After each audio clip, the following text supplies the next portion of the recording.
Hello, everybody. Scott Golden here with the Golden Opportunities Coaching YouTube channel. Welcome to those of you who are new. Welcome back to those of you seasoned veterans of what we do around here. What we do around here is we kind of give an overview of social, psychological, coaching related topics. If you're dealing with a manipulative person and you need to break the cycle, this is an audio for you. Meanwhile, if you're new here, we do have over 400 audios on a variety of topics available for your listening pleasure. Hopefully, you find something or multiple things you like. Hope to be of as much help to you as we can be. If you want to get better quality relationships, that's one thing I help clients with. Please feel free to reach out. There's two ways to do that on Twitter at PO Perception, P as in Paul, O as in Oreo Perception, or you can go to the About Me section of this YouTube page and kind of move forward that way, and that can be helpful to you as well. Now, this particular audio is what to do if you're dealing with a manipulative person or signs that you're dealing with a manipulative person. Look, unfortunately, there's a lot of people that are, in fact, kind of dealing with the nature of, um,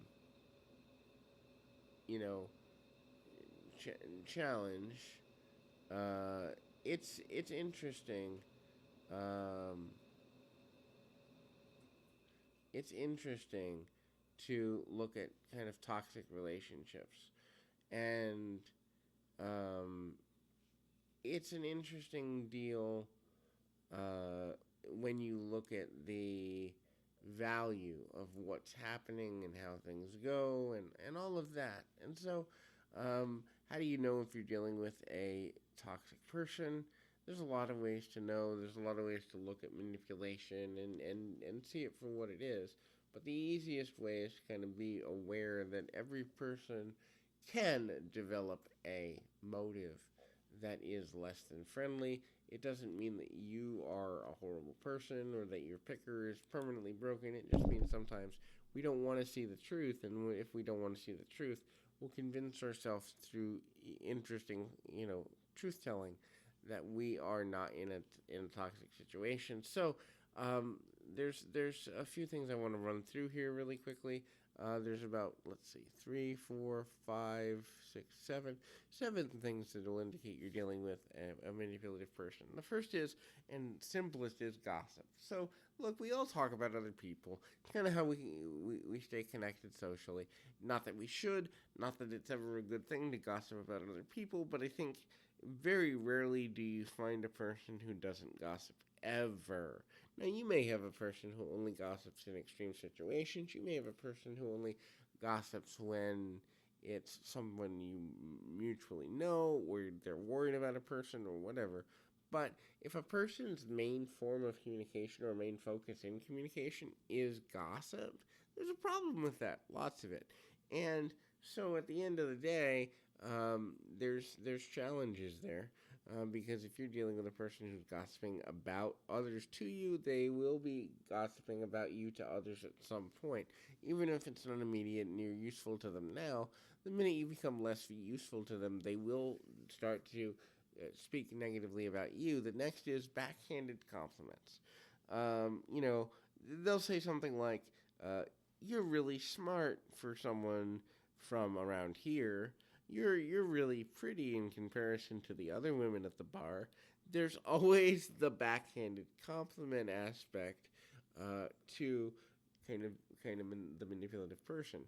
They want the benefit of the compliment, but they want to seem like they're above you. So backhanded compliments is a way to get things, focused on them being generous and you being less than. It's a power grid or power hierarchical structure, which is a sign that you're being manipulated. The next is they lie a lot.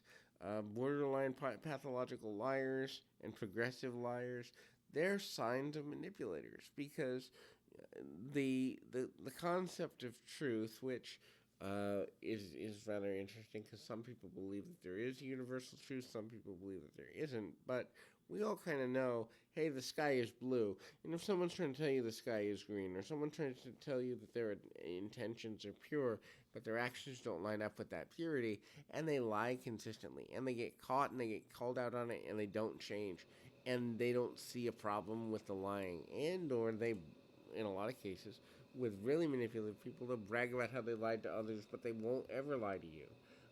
These are all signs of a manipulative person. They turn the conversation continually back to themselves.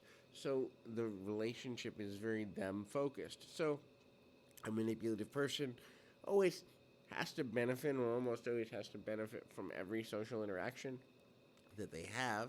Not being able to have the focus on themselves makes them lose interest and um, the ability to focus, or the desire to focus on the building of the relationship, and so that becomes problematic.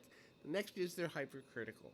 So they will be focused on ways you can improve, but never admitting their own flaws. They'll be focused on what matters to them, but never what matters to you. They'll always have a negative word for how things can be improved, but never admit to needing to improve themselves. I mean, I love progressive minded, people, but at the same time, a progressive minded person is able to admit that they have flaws too.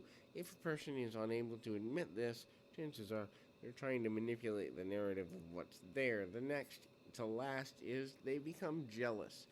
Jealous people, and I know this is controversial in a lot of ways. Jealousy is not necessary in a advanced, evolved society. It's instinctual, and it would take many generations to remove it from the way people behave. But the reality is, the more jealous a person is, the more they're trying to control a situation. Now, that doesn't mean that we can't have preferences to spend extra time with a person or to have their focus on us. But when a person's behavior changes because of jealousy, that is, they're trying to use jealousy as a, well, you didn't spend time with me, so therefore you don't care about me, and blah, blah, blah, blah. And it becomes this snowball of guilt, which is usually linked with negative emotion.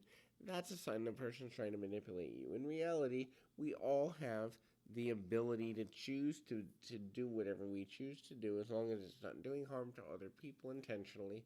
And a person trying to control our actions is a person who is jealous and manipulative at the end of the day.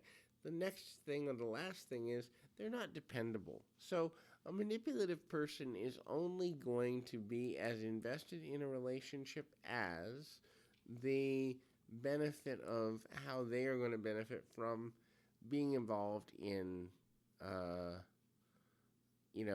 being involved in a situation. And that's interesting because at the end of the day, there's frustration when, I'm not getting an equal amount of time or talk time or whatever.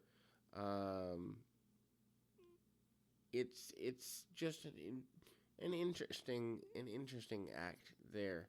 So in any event, hopefully this has been helpful to you. Until next time, I encourage you, keep your feet on the ground, your mind in the moment. Until next time, everybody.